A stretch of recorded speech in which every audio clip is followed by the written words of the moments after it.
भी करते हुए मुझे कोई हिचकिचाहट नहीं होगी यहाँ पे।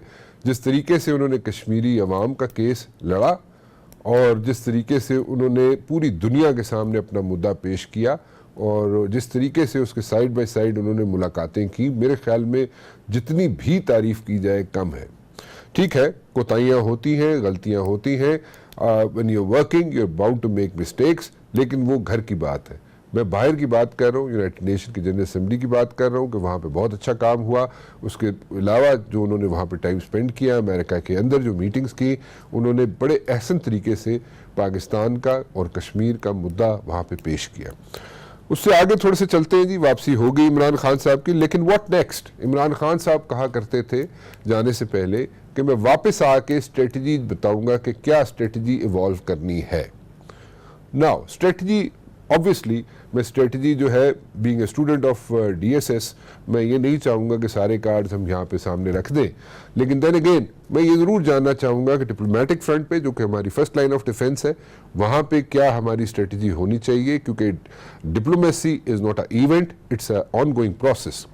वहाँ पे हमारी क्या स्ट्रेटजी होनी चाहिए, क्या हम इसी पेस को कंटिन्यू रख सकेंगे या नहीं, और अगर रख सकेंगे तो कैसे इसको लेके आगे चलेंगे। नंबर 2, पॉलिटिकल फ्रंट पे यानी कि पाकिस्तान के अंदर हम किस तरीके से लेके चीज़ों को आगे चलेंगे, क्योंकि ठीक है ये थोड़ा सा रियलिटी चेक इज़ कि ये थोड़ा सा शॉर्ट लिव्ड होगी, ये तकरीर का जो फैसिनेशन है ये थोड़ी शॉर्ट लिव्ड होगी, कुछ अरसे के बाद लोग भूलना शुरू हो जाएंगे, क्योंकि ये जो ज़ोर इस वक्त हमें दिखाई देता है कुछ अरसे के बाद, यानी कि कुछ दिनों के बाद शायद इतना ज़ोर ना दिखाई दे। फिर हम चीज़ों को आगे लेके कैसे चलेंगे। इमरान खान साहब ने बड़ा क्लियरली आज बोला एयरपोर्ट पे कि जनाब अप्स एंड डाउन्स होते हैं स्ट्रेटजी में और आपने घबराना नहीं है, लेकिन देन अगेन लोग अभी बहुत पसंद कर रहे हैं इमरान खान साहब को, बहुत इमरान खान की वाह कर रहे हैं। बहुत अच्छी बात है, करनी भी चाहिए, जो अच्छा काम है उसकी वाह ज़रूर करनी चाहिए, लेकिन आगे कैसे चीज़ों को हम लेके चलेंगे, क्योंकि राउंड द कॉर्नर हमें जो नज़र आता है वो जनाब मौलाना फजलुर रहमान नज़र आते हैं, और मौलाना फजलुर रहमान साहब इज़ एडमेंट कि जनाब वो आएंगे इस्लामाबाद और अपना ज़ोर दिखाएंगे। तीसरी बात, जो लास्ट ऑप्शन होती है किसी भी जगह पे, वो होती है वॉर की। क्या हम वॉर जो है उसके लिए तैयार हैं या नहीं, और 6 महीने और साल के बाद, 6 महीने से 1 साल के बाद इंडिया को जो तैयारे मिलने हैं फ्रांस से, राफेल तैयारे मिलने हैं, उसके अलावा जनाब इंडिया ने जो S-400 मिसाइल्स जो लेने हैं वो, उसके अलावा जो अपनी नेवी को मज़ीद स्ट्रेंथन करना है, उसके बाद इंडिया के जो अभी भी क्लाउड 9 पे फिरता रहता है इंडिया, लेकिन उस वक़्त क्या करेगा इंडिया, हमें कैसे ट्रीट करेगा, उससे पहले हमें कोई स्ट्रेटजी बनानी चाहिए या नहीं जी। इन सब चीज़ों का मैं जवाब चाहूँगा। मेरे साथ मौजूद है लेफ्टिनेंट जनरल गुलाम मुस्तफ़ा साहब, उमर सरफराज चीमा साहब और शाहीन अमीन साहब। आप सबका बहुत बहुत शुक्रिया जी, आप लोग तशरीफ़ लाए। जनरल साहब, लास्ट ऑप्शन तो होती है वॉर की, ठीक है जी, लेकिन मैं लास्ट ऑप्शन से शुरू करना चाहूँगा। 6 महीने बाद, 6 महीने या साल बाद इंडिया के पास राफेल तैयारे भी आ जाते हैं, S-400 मिसाइल्स भी आ जाते हैं, अपनी नेवी को मज़ीद स्ट्रेंथन कर लेता है इंडिया, तो उस वक्त क्या सिचुएशन होगी, उस वक्त हम टैकल कैसे करेंगे इंडिया को, और क्या हमें उससे पहले कोई स्ट्रेटजी बनानी चाहिए या इंतज़ार करना चाहिए कि ये सारी चीज़ें वो अचीव कर ले तो फिर हम कोई स्ट्रेटजी बनाएं जी। देखिए राणा साहब, एक तो स्ट्रेटजी में और स्ट्रेटजी फॉर्मुलेशन में एक बड़ी वाज़ेह जो हमें याद रखनी चाहिए वो ये है कि कभी भी अपने लिए वो लिमिटेशंस ना ड्रॉ कर लें खुद ही, और उसके कैदी ना बन के रह जाएं आप, जो आपको अपने जो मकासद के असूल है उसमें रुकावट बनती रहे। तो आपका बिल्कुल सही कहना है कि इसके पास S-400 भी आ जाएंगे, राफेल भी आ जाएंगे 6 महीने में, और ये पॉसिबल है। उन्होंने 6 महीने इसलिए चुने हैं कि ये विंटर सीजन है, बर्फें पड़ जाएंगी, मुश्किल हो जाएगा, और इसमें जो कैंपेनिंग सीजन है वो सिर्फ लिमिटेड एरियाज में रह जाता है, उससे ऊपर फिर बड़ा मुश्किल हो जाता है। बहरहाल ये एक रियलिटी है। पाकिस्तान, आई एम श्योर जो इसके कंसर्न लोग हैं उन्होंने इसको वॉच भी किया है, देखा भी है इसको, और वो इस सिलसिले में गौर भी किया है, करीब जा सकता है। दूसरी चीज है जो 9 जो है ना, many ways to skin a cat, अगर खुदा ना खासा उस वक्त तक बात वहां पहुंचती है and we have to go to war, तो फिर वॉर लड़ने का जरूरी ये नहीं है कि जो हमारे जहन में है कि जी हम जिस तरीके से भी आप बात सोच रहे हैं वो कर लें हम लोग। फिर उसके भी बहुत सारे ऐसे तरीके हैं, बहुत ऐसी चीजें हैं जो की जा सकती हैं, और ऐसी चीजें हैं जो भारत को मजबूर कर सकती है कि वो पाकिस्तान की बात सुने। एक चीज और जो मेरे जहन में हमेशा से रही है वो ये है कि जिस दिन भारत को यकीन हो जाए कि वो पाकिस्तान पे चढ़ दौड़े और पाकिस्तान को तख्त ताराज कर सकता है, तो वो एक दिन ठहरेगा नहीं, चढ़ पड़ेगा आगे से। अब आइए कि पाकिस्तान की स्ट्रेटजी होनी क्या चाहिए। पाकिस्तान का जिस आपने कहा कि डिप्लोमेसी जो है हमारा फर्स्ट लाइन ऑफ डिफेंस है, और ये तो आपने हर हाल में करना ही करना है। ठीक, वो चाहे आप जंग का खुद सोचें या दुश्मन जंग की सोचिए, आपने करना ही करना है, वो आपका ऑन गोइंग रहेगा। इसमें दूसरा जिसमें कांस्टेंट फैक्टर है वो है कश्मीरी खुद। क्या कश्मीरियों का रिएक्शन वो होगा जिस तरीके से मेरे प्राइम मिनिस्टर ने यूएन में खड़े होकर बात की है? क्या वो बाहर निकलेंगे और निकलकर भारत को या भारत की अफवाज को एक मजबूत किस्म का जो है एहतजाज कर सकेंगे इसके ऊपर? और ये इतने दिन जो भारत ने कर्फ्यू नहीं उठाया और अपने प्राइम मिनिस्टर को भेज दिया यूएन में, इस समेत जिसकी वजह से हमारे प्राइम मिनिस्टर को भी मौका मिला, पाकिस्तान को भी, दूसरों को भी मौका मिला कि उस पर उंगली उठाए। क्या अगर वो कर सकता तो वो कर लेता इसको? तो ऐसे बहुत सारे वेरिएबल्स भी हैं, इसमें कॉन्स्टेंट भी हैं, लेकिन वॉर, मेरा अपना जो मेरी सोच है कि कश्मीर की वजह से अब दो मुल्क पहले तो होस्टेजेस थे, इनके पास स्पेस थी मैन्यूवरेबिलिटी की। अब भारत ने अपने आप को एक ऐसे कॉर्नर में बंद कर लिया है कि इससे पीछे हटेगा तब उसके लिए मुश्किल है, इससे आगे जाएगा तब इसके लिए मुश्किल है। उसका आगे जाने का इरादा है, लेकिन आगे जो चीज को नजर आ रही है वो दो है, कश्मीरियों का रेजिस्टेंस है, उनकी फ्रीडम स्ट्रगल है, और उससे रिलेटेड भारत के अंदर ये दूसरी तंजीमें दूसरी जगह पे काम करने का काम है, और फिर आगे अफवाज पाकिस्तान है जो पूरी तरह तैयार भी खड़ी है इसके लिए। तो अब यहां पर आके जो स्टेटस को उसका ख्याल ये था कि फेट अकॉम्पली पाकिस्तान को पेश कर देगा, एक्चुअली अगर आप देखिए तो ये भारत ने अपने आप को एक कॉर्नर में बंद कर लिया है, अब उसके पास ऑप्शन नहीं है। जल साहब, एक इसके साथ एक छोटा सा सवाल और करूंगा और उस पर इनपुट चाहूंगा आपकी। जिस तरीके से जो सिचुएशन क्रिएट की गई थी, जो अब बांग्लादेश है, वहाँ पे इंडिया ने मुक्ति बानी एंड ऑल दोट स्टफ, मैं उसकी डिटेल में नहीं जाना चाहता, लेकिन जो सिचुएशन क्या इंडिया के लिए क्रिएट हो सकती है इंडियन ऑक्युपाइड कश्मीर में? जी बहुत वाज़े इसके जो निशानियां हैं, जिस तरीके से कश्मीरियों ने अगले 55 दिनों में हथियार नहीं डाले और वो चट्टान की तरह खड़े हैं, और cross the length and breadth of Indian held Kashmir ये मसला बना हुआ है उनके लिए। 9 लाख फौज वहां पे डाल के खुद अपने आप को बांध दिया उन्होंने।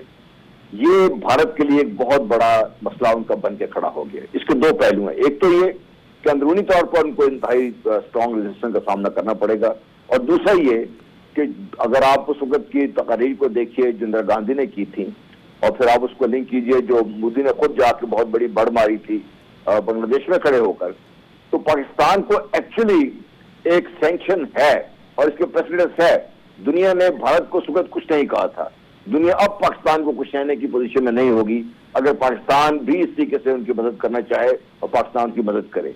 इसे लिंक कीजिए, अगर हमारे आजाद कश्मीर के जो हमारे शहरी हैं, जो कश्मीरी हैं और आजाद हैं, वो अगर वो समझते हैं कि उनके भाई बहन रिश्तेदार, हमारा जो कश्मीरी प्राइम मिनिस्टर है उसका सारा ननिहाल उधर है, अगर वो कहता है कि मैं अपने ननिहाल को बचाने के लिए जाना चाहता हूं, तो उसको पाकिस्तान नहीं रोक सकता, क्योंकि वो पाकिस्तान के अंडर कमांड नहीं है। अगर आप इस तरीके से इसको देखें तो भारत के लिए मुश्किलात का खड़ा करना कोई इतना ज्यादा पाकिस्तान के लिए प्रॉब्लम नहीं होगा।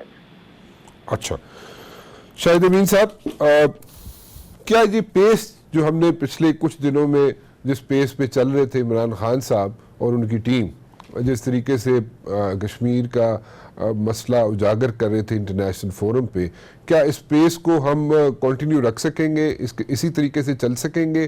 क्या ये मुमकिन है? जी मैं समझता हूँ कि जब भी हिंदुस्तान मकबूजा कश्मीर में कर्फ्यू को रिलैक्स करता है, जो उसको करना पड़ेगा, आखिर ये अनएंडिंग तो नहीं हो सकता, तो उस वक्त ये तवक्को है कि कश्मीरी बहुत बड़ी तादाद में सड़कों पे आ जाएंगे और हिंदुस्तान के खिलाफ बड़े पैमाने पे मुजाहरे शुरू हो जाएंगे। और उस हालत में ये भी है मुमकिन है कि उनकी जो सिक्योरिटी फोर्सेज हैं, आर्मी पुलिस वगैरह, उनके साथ क्लैश हो और खुरेजी हो जाए। अगर ये वाला सिनेरियो डेवलप होता है तो, क्योंकि इस वक्त कश्मीर दुनिया की तवज्जो लिए हुए है, एक किस्म का वर्ल्ड स्टेज पे इशू बना हुआ है, तो ये बात जो है बहुत ही अलार्मिंग होगी। और मैं समझता हूं कि उस हालत में सिक्योरिटी काउंसिल का जलसा तलब करना लाजमी हो जाएगा ताकि हालात को मजीद बिगड़ने से रोका जाए। तो इस सिनेरियो में मैं देखता हूं कि कश्मीर पे जो मौजूदा पेस है वो कायम रहेगा। अच्छा, लेकिन दूसरी पॉसिबिलिटी ये हो सकती है कि शायद कश्मीरी इतनी बड़ी तादाद में ना निकलें, it may be A more localise kind of situation. तो ये दोनों चीजों का इम्कान है। तो हमें अब वक्त के साथ देखना पड़ेगा कि असल में हालात क्या रुख इख्तियार करते हैं। लेकिन मैं ये जरूर कहूंगा कि जंग तो हिंदुस्तान पाकिस्तान के दरमियान बिल्कुल तबाही की बात है। दोनों न्यूक्लियर ताकतें, दोनों बर्बाद हो जाएंगे, millions of people will die. जंग कोई मजाक नहीं है, हिंदुस्तान पाकिस्तान के दरमियान जंग कोई मजाक नहीं है। वो पुराने वाली फर्स्ट बैटल ऑफ पानीपत वाली बात नहीं है। तो इसको, जंग को हर हालत में अवॉइड करने की जरूरत है। और इमरान खान ने जो तकरीर की थी उसके अंदर मैं समझता हूं उन्होंने सही तौर पे ये कहा कि दुनिया हालात को बिगड़ने ना दे ताकि वो स्टेज ना आए कि ये जो क्लैश है कोई न्यूक्लियर क्लैश बन जाए। तो गोया कि इस हमें अपनी डिप्लोमेसी को विद इन दिस एम्बिट का रखना है कि कश्मीर इशू को तो खूब तरीके से सपोर्ट किया जाए, उसको लाइव रखा जाए, लेकिन मामला जंग की तरफ नहीं जाने चाहिए, क्योंकि जंग जो है और किसी के हक में नहीं है। और फिर आप देखिए पाकिस्तान के जैसे इक़्तिसादी हालात हैं, हम तो कन्वेंशनल जंग भी लड़ने की पोजीशन में नहीं है। और ये बात कि हमारे आजाद कश्मीर के लोग इंडिया में घुस जाए तो वो भी that will immediately lead to large scale military clashes, क्योंकि वो इंडिया उसको फौरन कहेगा ये तो क्रॉस बॉर्डर इन्वेजन हो गई है, जैसे पुराने 1947 में कबायली घुस गए थे, वही वाली बात होगी। तो ये भी बिल्कुल फीजिबल ऑप्शन नहीं है कि हमारे आजाद कश्मीर से लोग इंडियन कश्मीर में जाएं। वहां पे बहुत सारे लोग मौजूद हैं, हमारे आजाद कश्मीर के लोगों का इसमें शामिल होने की कोई जरूरत नहीं है। तो गोया कि ये सिचुएशन ऐसी आ गई है कि हमें बहुत एहतियात से कदम बढ़ाने होंगे, हालात जैसे हों उसके मुताबिक अपनी स्ट्रेटेजी बनानी होगी। I was asking was Shahid Amin साहब कि क्या हम इस पेस को मीट कर सकेंगे, जो अभी हम पेस जिस पे चल रहे हैं इसको मीट कर सकेंगे? देखिए जी, डिप्लोमेटिक लेवल पे तो हमें हर हालत में जो कश्मीर का मसला है उसको बार बार दुनिया को इसकी याद दहानी करनी होगी। और जैसे मैंने अर्ज किया कि अगर वहां पे वो खूनी क्लैशेस वाली सिचुएशन डेवलप होगी तो उस वक्त स्टेज होगा कि हम सिक्योरिटी काउंसिल में जाके इस मामले को दोबारा उठाएं। अच्छा, दूसरा मैं ये पूछना चाहूँगा कि जनरल साहब भी मौजूद है और हमारे पास पॉलिटिकल रिप्रेजेंटेशन भी मौजूद है। ये जो चीज़ है, ये जो सेंटेंस है जो आप कह रहे हैं कि इकोनॉमिक हालात हमारे को इतने अच्छे नहीं हैं, डोंट यू थिंक कि ये सारी जो पेस जो इस वक्त बनी हुई है या इस वक्त जो एफर्ट्स की जा रही हैं, ठीक है, मैं ये नहीं कह रहा कि इकोनॉमिक हालात हमारे बहुत अच्छे हैं, लेकिन at the very same time इतने बुरे भी नहीं हैं। और मेरे ख्याल में इसलिए मैं कह रहा हूँ इतने बुरे नहीं है कि जनाब हर आर्मी के अंदर एक होता है, मैं उसको आसान लफ्ज़ों में बयान करना चाहूँगा कि हर आर्मी के अंदर एक पूरा वो होता है, क्या कहते हैं उसको, कि वो कितना अरसा लड़ सकती है। तो इतने बुरे हालात नहीं है पाकिस्तान आर्मी के कि वो कुछ हफ्तों तक ना लड़ सके। सो अगर ये सेंटेंस हम बोलना बंद कर दें कि जनाब हमारे इकोनॉमिक हालात बहुत ख़राब हैं, तो फिर मेरे ख्याल में थोड़ा सा डिप्लोमेसी को भी स्ट्रेंथ नहीं मिलेगी। मैं ज़रा आसान लफ्ज़ों में कोशिश कर रहा हूँ उसको बयान करने की। जी बिल्कुल, यकीनन कुछ अगर छोटी मोटी स्केल पे वॉर होती है, क्लैशेज होते हैं, जैसे बालाकोट वाली सिचुएशन थी, तब तो हमारी आर्मी और एयरफोर्स माशाल्लाह बहुत अच्छी है, उनको इंडिया को बड़ा सख्त जवाब देगी। लेकिन अगर it becomes a large scale fighting, तो एक तो उसमें बहुत शदीद खतरा ही है कि लार्ज स्केल फाइटिंग में and up in a nuclear war. तो इसलिए मेरे ख्याल में हमारा महवर जो है वो डिप्लोमेटिक फ्रंट पे या मीडिया फ्रंट पे होना चाहिए कि दुनिया में कश्मीर की अटेंशन को सामने लाया जाए। कश्मीर में हालात जितने खराब हैं, इंडिया के जो मुजालिम है उस पर फोकस रखा जाए, हर इदारे में, ह्यूमन राइट्स बॉडी में वहां जाया जाए, मीडिया का पूरा लिया जाए। लेकिन ये कि मिलिट्री टर्म्स में क्लैशेस को बिल्कुल अवॉइड करने की जरूरत है, खासतौर पर लार्ज स्केल क्लैश को तो बिल्कुल ही अवॉइड करना चाहिए। ओके जी, गॉट योर पॉइंट। एक ब्रेक लेंगे जी और ब्रेक के बाद वापस आएंगे तो उमर सरफराज चीमा साहब से भी इनपुट लेंगे, क्योंकि मैं चाहता ही हूं कि एक पॉलिटिकल इनपुट भी यहां पे आए, क्योंकि पॉलिटिशियंस की इनपुट होनी बहुत जरूरी है। सो एक ब्रेक के बाद उमर सरफराज चीमा साहब से भी पॉलिटिकल इनपुट लेंगे। वेलकम बैक जी। चीमा साहब, what's your take on this one जी, जो हम डिस्कशन कर रहे हैं, एक व्यू आपके सामने आ गया, जनरल साहब का एक व्यू आपके सामने आ गया, एक डिप्लोमेट का, एक सीजन डिप्लोमेट का। आप as a politician how would you take it, जो अभी सिचुएशन डेवलप हुई हुई है? शुक्रिया राना साहब, आपने बिल्कुल ठीक कहा कि ये इशू जो है कश्मीर का, ये वैसे तो पिछले 70 साल से चल रहा था, लेकिन गुज़िश्ता 1 साल से जब से पीटीआई की गवर्नमेंट आई है, इसके अंदर मौजूदा हुकूमत ने बड़े मौसर अंदाज में सफारती सतह के ऊपर इस इशू को ना सिर्फ उजागर किया, बल्कि मोदी सरकार की जानिब से जो गासिबाना जारहाना जो इक़दाम हैं और हिंदुस्तान का एक मकरूह चेहरा जो है वो दुनिया के सामने जो है उजागर भी किया है, उसको बेनकाब किया। और अभी हालिया आपने खुद भी इसका इंट्रो में जिक्र किया कि इमरान खान साहब ने बड़े ऐसे तरीके से, बड़े मौसर अंदाज में कश्मीरियों का केस भी वहाँ पे लड़ा, दुनिया के सामने हकायक जो हैं वो रखे। उसके साथ साथ जो दूसरे जो इम्पोर्टेंट इश्यूज थे एनवायरमेंटल चेंज के हवाले से, हमारे जैसे ममालिक में से मनी लॉन्ड्रिंग किस तरह से जो है हुक्मरान जो है वो लूट मार करके जो है ममालिक के अंदर अपने असासे बनाते रहे। What could be the next strategy? मैं आपसे यही अर्ज कर रहा हूँ कि देखें, यहाँ तक जो है यूएन के जनरल असेंबली के इजलास की स्पीच तक जो है पिछले गुज़िश्ता चंद माह से जो मुसलसल जो एक स्ट्रेटजी के तहत ही जो है हुकूमत जो है इस मसले को पूरी दुनिया के सामने जो है रख रही है, डिप्लोमेटिक सतह के ऊपर भी, पॉलिटिकल सतह जो है राब्तों से भी। और अभी आपने देखा कि हालिया वज़ीर आज़म इमरान खान साहब ने खुद यूएन के इजलास के अंदर जो स्पीच के अंदर जो सारे हकायक दुनिया के सामने रखे। अब इसके बाद जो आप जो जिस तरह आपने भी पहले भी पार्टिसिपेंट से बात की कि इसको पेस को कैसे मेंटेन करेंगे, तो ऑब्वियसली गवर्नमेंट के पास जो है इसके अंदर ऑप्शन जो है मल्टी डायमेंशनल एक स्ट्रेटेजी के ऑप्शन हैं। और जिस तरह बारहा इस पर बात की गई है कि मिलिट्री ऑप्शन को एज ए लास्ट ऑप्शन जरूर कंसिडर किया जा रहा है, लेकिन जो पहले जो ऑप्शन हैं जिसमें डिप्लोमेटिक कोर है, आपकी पॉलिटिकल लीडरशिप है और खास तौर पे पाकिस्तान के मीडिया का इसके अंदर बड़ा एक अहम किरदार है, क्योंकि इसके अंदर हमने दुनिया को इसके अंदर एंगेजमेंट जो है डिफरेंट ह्यूमन राइट्स की ऑर्गेनाइजेशंस की इस और डिप्लोमेटिक सतह के ऊपर, पॉलिटिकल सतह के ऊपर इंडिया को जो है आइसोलेट करने के लिए एक एग्रेसिव जो है डिप्लोमेटिक पॉलिसी डेफिनेटली अपनानी पड़ेगी ताकि ये पेस जो है ये कायम रखी जा सके।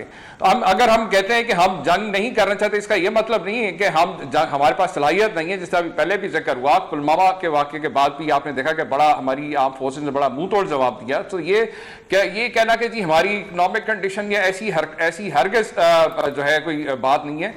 हम हर तरह का से अपने दिफा की सलाहियत भी रखते हैं, हमारे अफवाज पाकिस्तान और पूरी कौम इस वक्त जो है मुतफ़िका तौर पे कश्मीरियों के इस मसले के ऊपर जो है वज़ीर आज़म के साथ शाना बशाना खड़ी है। लेकिन जहाँ पे हम डिफरेंट ऑप्शंस की बात करते हैं और ख़ुसूसन पॉलिटिकल लीडरशिप की, जो आपने अभी शुरू में इंट्रो में भी बात की, तो बड़े अफसोस से कहना पड़ता है कि पूरी कौम, हुकूमत, वज़ीर आज़म तो जो है कश्मीरियों के साथ ज़ाहिर यकजहती कर रहे हैं, उनका केस पूरी दुनिया में लड़ रहे हैं, लेकिन हमारे जो है कुछ पॉलिटिकल लीडरशिप जो है वो अपने सिर्फ अभी आज तक जो है अपने नायल और करप्ट लीडरशिप की चोरी बचाने के लिए जो है वो रास्ते में रोड़े भी अटका रहे हैं।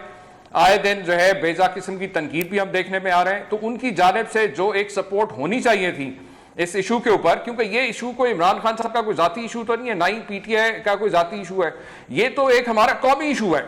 इसके ऊपर किसी किस्म के कंसेंसस भी बिल्ड करने की जरूरत नहीं है। सो मैं समझता हूं कि हुकूमत के पास अंदरूनी सतह पे और आलमी सतह के ऊपर काफ़ी कॉम्प्लेक्स चैलेंजेस हैं और इसके लिए जो है एक मल्टी डायमेंशनल जो है स्ट्रेटेजी अडॉप्ट करनी पड़ेगी ताकि ये पेस जो है इसको जितना भी सस्टेन किया जा सके, बल्कि इसमें और जो है एग्रेशन, इसमें थोड़ा सा और इसको एग्रेसिवली इसको और जो है आगे लेके जाना पड़ेगा ताकि ये जो एक जो पेस कायम हुई है वज़ीर आज़म इमरान खान साहब की तकरीर के बाद, कि पूरी दुनिया के सामने अब आप देख भी रहे हैं उसके नताइज भी पिछले 48 घंटों में आपने देखे होंगे कि मुख्तलिफ ऐसे इंपॉर्टेंट क्वार्टर्स से अब जो है सवालात भी किए जा रहे हैं इस गासिबाना कब्जे के ऊपर मकबूजा कश्मीर के अंदर, और इसी तरीके से जो कर्फ्यू के हवाले से भी जो है हिंदुस्तान के ऊपर ये सवालात भी किए जा रहे हैं, मुतालबा भी किया जा रहा है कि इसको फौरी तौर पर हटाया जाए। ठीक है, बिल्कुल ठीक है जी, गॉट योर पॉइंट जी। जनरल साहब मैं आपकी तरफ आऊंगा दोबारा वापस। जनरल साहब, शाहिद अमीन साहब की राय ये है कि कोई एग्रेशन नहीं शो करना चाहिए और बड़े एहतियात से लेके चलना चाहिए सारे मसले को, और बड़ा फूंक फूंक के पैर रखना चाहिए। This is what Shahid Amin साहब is saying in so many words, और देखना चाहिए कि चीज़ें कैसे शेप अप होती हैं एंड अकॉर्डिंगली स्ट्रेटजी भी बनानी चाहिए। ठीक है, फेयर इनफ। लेकिन अभी अगर ये समझा जाए या ये इम्प्रेशन दिया जाए या ये इस किस्म का तासुर दिया जाए कि जी हम बिल्कुल ही नहीं जंग लड़ सकते, तो वो क्या सही होगा सर, गलत होगा, क्या होगा जनरल साहब? देखिए, ये शायद अमीन साहब मुझसे बहुत बेहतर इस चीज को एक्सप्लेन कर सकते हैं, लेकिन बहरहाल इशू ये है कि war is diplomacy by other means, और जब आप वॉर को you take it off the table, फिर आपकी डिप्लोमेसी में स्ट्रेंथ या तो बहुत ज्यादा ताकत जो है आपकी डॉलर्स की होनी चाहिए जो अमेरिका के पास है, लेकिन अमेरिका ने भी कभी, आप जब भी देखिए, चाहे वो नॉर्थ कोरिया हो, चाहे वो ईरान हो, चाहे जो भी है, वॉर और एक क्या कहते हैं यूज ऑफ फोर्स और वायलेंस हमेशा उसके बैकड्रॉप में किसी न किसी प्ले कर रहा होता है, ताकि जब आपके जो डिप्लोमेटिक एफर्ट जब बात कर रही होती है तो बात आगे से सुने। दूसरा, मैं शुरू दिन से मैं एक बात करता आया हूँ, मैं आज फिर उसको दोहराना चाहता हूँ, वो ये है कि दुनिया में अमन की जो जिम्मेदारी है वो पाकिस्तान की नहीं है। खासतौर पे जब कश्मीरियों के साथ इतना बड़ा जुल्म हो रहा है, और दुनिया, मैं ये समझता हूं कि डिस्पाइट द फैक्ट कि इमरान खान साहब ने बहुत बड़ी बात की, सारी एफर्ट हुई हमारी, आप देखिए ना तो बड़े बड़े लोगों ने, बड़े बड़े जो मुल्क की लीडरशिप है, उन्होंने मोदी को किसी किस्म की सेंसरिंग नहीं की, उन्होंने इंडिया को किसी किस्म की सेंसरिंग नहीं की। वायरसवेल की एक स्टेटमेंट आई है, लेकिन वो भी अगर पढ़िए बिटवीन द लाइन्स तो नहीं रहे, वो पाकिस्तान को भी साथ साथ वो लपेटने की कोशिश कर रही है। तो पाकिस्तान एक ऐसी पोजीशन में है जिस वक्त, देखिए, तुर्की ने बात की, मलेशिया ने बात की, चाइना ने बात की, ना तुर्की आपकी मदद को डायरेक्टली आ सकता है, ना मलेशिया आ सकता है, चाइना एक डायरेक्टली अफेक्टेड पार्टी है इस सिलसिले में।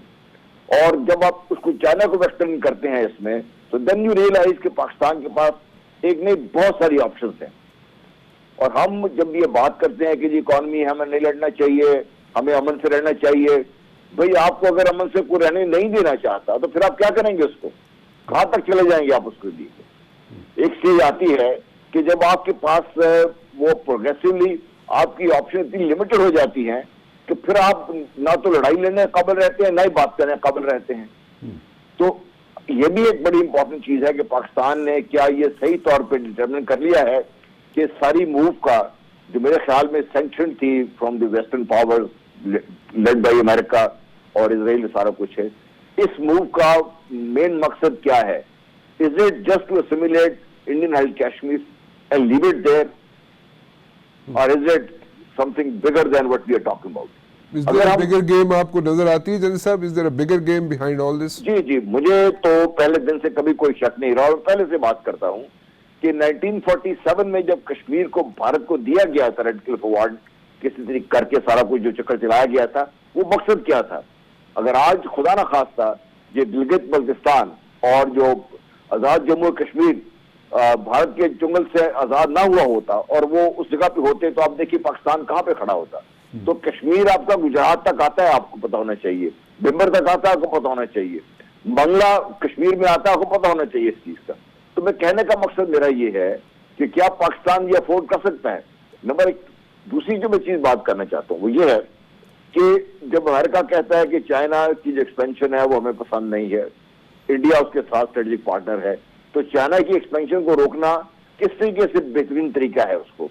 अगर चाइना को गवादर डिनाई कर दिया जाए और चाइना की जो एंट्री पॉइंट है इस रीजन में उसको ब्लॉक कर दिया जाए, लद्दाख और गिलगित बल्तिस्तान को देखिए और आपको बात समझ आ जाती है। फिर तारीख में जाइए तो जब कश्मीर पे हमले हुए तार तो वो भी आए हैं, वो भी अफगानिस्तान से, इस इलाके से, गिलगित बल्तिस्तान ऊपर से होकर यहाँ पर आके पहुंचे यहाँ पे। तो वो जो लिंकेजेस हैं वो हमारे जेहन से नहीं निकलने चाहिए। तो मेरा अपना जाती ख्याल ये है कि this bigger game at play, और उस बिगर गेम में पाकिस्तान को सलामी अप्रोच के जरिए कि यानी इतना दबाव कि पाकिस्तान के पास कोई थोड़ी सी स्पेस हो कि नहीं हम बात करेंगे, हम ये करेंगे, फिर अगले स्टेप लीजिए, फिर अगले स्टेप लीजिए। और ये क्या 2 दिन की बात नहीं होती, इसमें हो सकता है 2 साल लगे, 4 साल लगे, 10 साल लगे, लेकिन the bigger game that I see is this one. अब इसको कैसे आपने रोकना है? क्या पाकिस्तान के पास इतना टाइम है? क्या पाकिस्तान के पास इतने रिसोर्सेज हैं? यस, पाकिस्तान के पास टाइम नंबर 1 लिमिटेड है, लेकिन रिसोर्सेज पाकिस्तान के पास है। पाकिस्तान को और चाइना को मिलके, और जब ये बात खुलेगी और S-400 वगैरह पहुंच भी जाएंगे, रूस को भी पता चल जाएगा कि इससे ज्यादा रूस अगर आगे गया तो रूस का भी मसाइल रूस के लिए बड़े होंगे। तो ये एट ए लार्जर स्केल अगर आप देखते हैं तो Pakistan has not only options but Pakistan is in A position कि जो दुनिया को जब अपने डिप्लोमेसी को लेके चलते हैं तो दुनिया को ये बावर करा सके कि this bigger game succeeds that इस रीजन में और इस खत्ते में किसी और की जगह नहीं रहेगी यहाँ पे। जनरल साहब, 2 चीज़ें आपने, मैं आपको इंटरप्ट नहीं करना चाह रहा था, लेकिन 2 चीज़ें आपने कहा जी कि रशिया को भी इस चीज़ को समझना पड़ेगा कि क्या हो क्या रहा है इस रीजन में, और डिटेल में आप गए, मैं उसमें डिटेल में नहीं जा रहा, लेकिन आपने रशिया का जिक्र किया कि वो क्या उसको समझ आएगी लेटर स्टेज पे। लेकिन अगर रशिया को समझ आएगी लेटर स्टेज में तो Y S-400 are being like उनको दिए जा रहे हैं इंडिया को। ठीक है, आई अंडरस्टैंड, एक मिलिट्री पैक्ट है, वो आपने हार्डवेयर उनसे ख़रीद रहे हैं, जो भी टेक्नोलॉजी ख़रीद रहे हैं व्हाटएवर, लेकिन फिर वो क्यों रशिया उनको दे रहा है ये इंडिया को S-400? नंबर 1। नंबर 2, आपने चाइना का जिक्र किया कि ठीक है, रीजन में असर्ट करने के लिए उनको सुपर पावर्स को या फॉर दैट मैटर कुछ वेस्टर्न कंट्रीज़ को इंडिया के पीछे खड़े हुए हैं ताकि चाइना को किसी न किसी तरीके से उसको उसकी जो भी इकोनॉमिक ग्रोथ है या जिस तरीके से वो रीजन में असर्ट कर रहा है, या साउथ चाइना सी क्राइसिस जो डेवलप हो रहा है, उन चीज़ों को रोकने के लिए उसको ठीक है, उसको कर्टेल करने की कोशिश की जा रही है चाइना को। बट देन अगेन, चाइना क्या वाकई आपके साथ खड़ा हुआ है? क्या उसी तरह चाइना आपके साथ खड़ा होगा जैसे 62 में वो तो जंग लड़ चुका है, 62 में वो इंडिया के साथ चाइना जंग लड़ चुका है, लेकिन क्या वो फिर आपके साथ 65 की तरह खड़ा होगा? एक ब्रेक लेता हूं जी, और ब्रेक के बाद इसी गुफ्तगू को आगे चलाऊंगा, क्योंकि बहुत सी चीज़ें हम देख रहे हैं, वे कर रहे हैं। डिप्लोमेसी कैसे लेके चलनी चाहिए, यानी कि फर्स्ट लाइन ऑफ डिफेंस हमारी जो है, जिसको हम डिप्लोमेसी कहते हैं, वो कैसे चलनी चाहिए, वो क्या सोचती है, सीजन्ड डिप्लोमेट क्या सोचते हैं, कैसे इस सारी सिचुएशन को लेते हैं। 1 सेकेंडली, जनरल साहब की भी इनपुट आपके सामने आती रहेगी और पॉलिटिकल इनपुट भी साथ साथ चिप इन करेगी। बैक जी, और कंक्लूजन की तरफ जाऊंगा मैं, एंड आई एम श्योर ये बड़ी कंस्ट्रक्टिव गुफ्तगू आपके सामने आ रही है, और कोई इसमें ऐसी चीज़ नहीं है जो रियलिटी से दूर हो। सो मैं रियलिटी जो है आपके सामने रखना चाहता हूँ, एंड आई एम श्योर कम से कम आज के दिन मैं आपके सामने रियलिटी चेक जरूर रख पाया हूँ जी।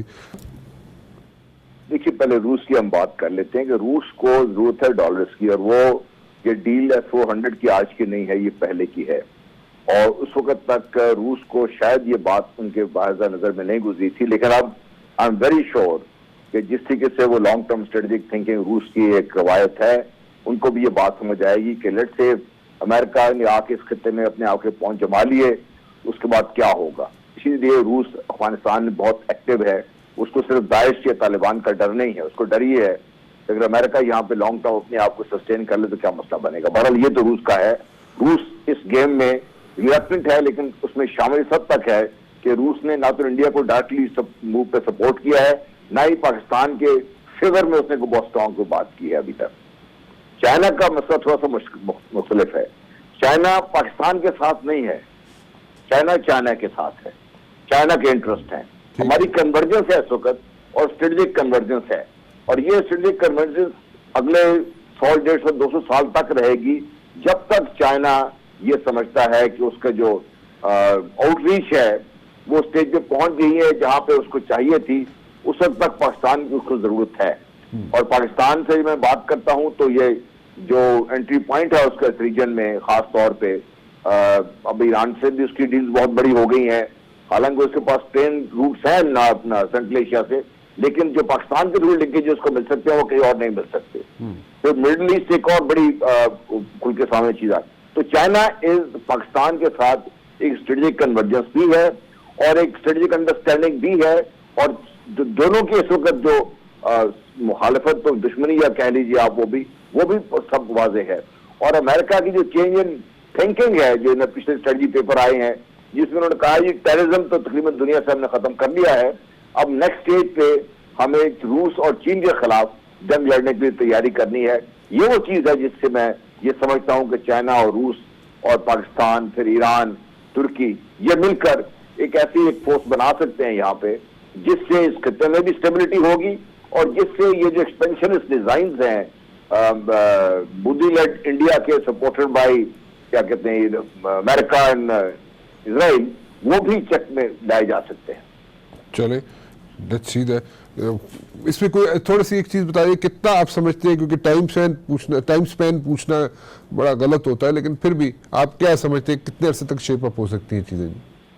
देखिए, चूंकि ये स्ट्रेटेजिक मूव में टाइम तो लगता है, और ये कर्फ्यू लिफ्ट होना है IHK में, फिर वहां पर रेजिस्टेंस होनी है, वो कैसे हैंडल होती है, दैट एक्चुअली विल डिसाइड। अगर बड़ी हैरानगी की बात है, कम से कम मैं इस नतीजे पे पहुंचा हूं बड़ा सोच के कि ये जो इंडियन है कश्मीर है, इसने अभी दुनिया के अमन इस वक्त उसके साथ जुड़ा हुआ है या दुनिया की तबाही के साथ जुड़ी हुई है, और भारत अगर इससे पीछे हटेगा तो फिर भारत का क्या असर होगा, वो भी एक मूट पॉइंट है इसमें। दिस इज वेरी इंपॉर्टेंट जी। शायद अमीन साहब, जैसे जनरल साहब कह रहे हैं कि देखिए इस वक्त फ्रंट पे तो इंडिया है, लेकिन उसके पीछे एक पूरा ब्लॉक है, और वो ब्लॉक बड़े बड़ी वहाँ पे स्टेट, बड़े बड़े ममालिक हैं जो उसके पीछे खड़े हुए हैं। सो एक पूरा ब्लॉक उधर खड़ा हुआ है। व्हाट डू यू थिंक शायद अमीन साहब, चाइना, ईरान, तुर्की, मलेशिया, रूस, ये सब एक ब्लॉक बन सकेगा? कोई अच्छा ताकतवर ब्लॉक बन भी सकेगा, या सिर्फ ये हम बातें होंगी सिर्फ?